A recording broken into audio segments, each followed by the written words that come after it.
बोलिए श्री राधा दामोदर भगवान की जय। 17वां अध्याय प्रारंभ हो रहा है।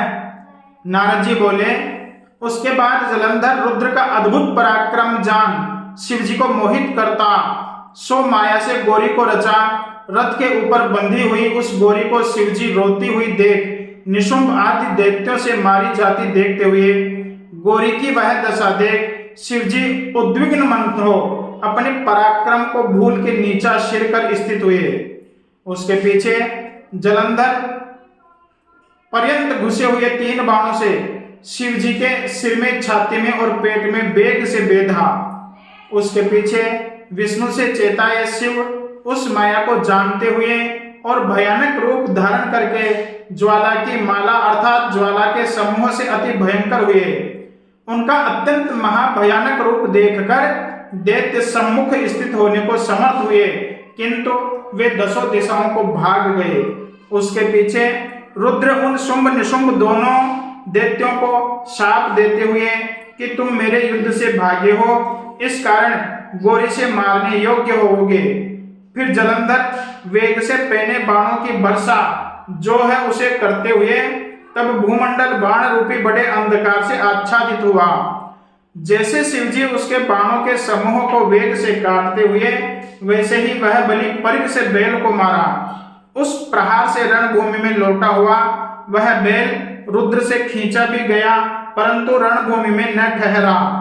उसके पीछे भयानक शरीर धारण करने वाले शिव अति क्रोधित हो सूर्य के समान है तेज जिनका, ऐसे सुदर्शन चक्र को वेग से चलाने लगे।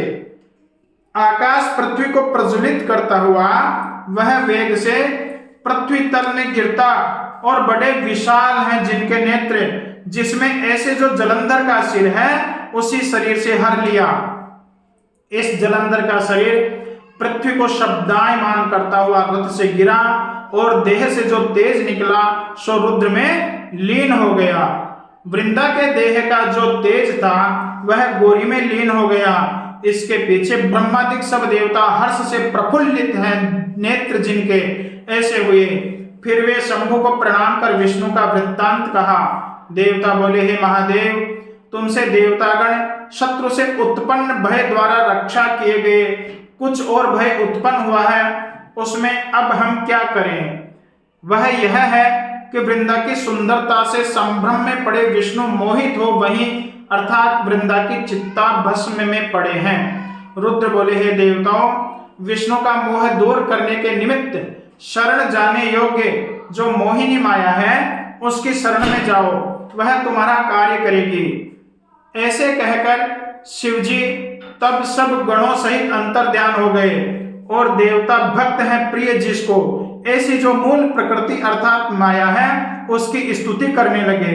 देवता बोले, जिसमें उत्पन्न सत्व रज तम गुण सृष्टि पालन और संहार के करने वाले हैं और जिसकी इच्छा से संसार की उत्पत्ति और नाश होता है, उस मूल प्रकृति को हम नमस्कार करते हैं जो 23 वेदों से उच्चारण की जाती है और संपूर्ण जगत में अधिष्ठित है और पर है, जिसके रूप और कर्मों के जाने में तीनों देवता भी जड़ हैं। उस मूल प्रकृति को हम नमस्कार करते हैं जिसकी भक्ति से युक्त पुरुष सदा दारिद्र्य भय मोह और तिरस्कार आदि को नहीं प्राप्त होता है। ऐसी और भक्त जिसे प्यारे हैं ऐसी मूल प्रकृति को हम सदा नमस्कार करते हैं। जो पुरुष इस स्तोत्र का एकाग्र मन हो त्रिकाल पाठ करता है उसको दरिद्रता मोह और दुख कभी नहीं स्पर्श करते हैं। इस प्रकार स्तुति करते हुए वे देव आकाश में स्थित और ज्वाला से व्याप्त दिशाओं के अंतर जाने ऐसे तेज मंडल को देखा। उस तेज मंडल के मध्य से सब देवता आकाश में विचरण करने लगे, वाणी को सुनने लगे। शक्ति बोली, मैं ही 3 प्रकार से तीनों गुणों से स्थित रहती हूँ, गौरी लक्ष्मी और सरस्वती। इनके रज सत्व तम इन तीनों गुणों का आश्रय मैं ही हूँ। हे देवताओं, वहां जाओ, तुम्हारा कार्य करेंगे। हे राजन, नारद जी ने कहा, विस्मय से विकसित है नेत्र जिनके, ऐसे देवताओं ने उस वाणी को सुना। उस समय वह तेज अंतर्ध्यान हो गया। उसके बाद उसी वाक्य से प्रेरित देवता गौरी, लक्ष्मी तथा सरस्वती की भक्ति में तत्पर होकर प्रणाम करने लगे। उसके बाद भक्त हैं प्रिय जिनको ऐसी वे तीनों देवताओं को प्रणाम करते देख उनको बीज देती हुई उस समय उनसे वचन बोली। देवी ने कहा, इन बीजों को वहां जाकर बुआई कर दो जहां विष्णु बैठे हैं, उसके बाद तुम्हारा कार्य सिद्ध होगा।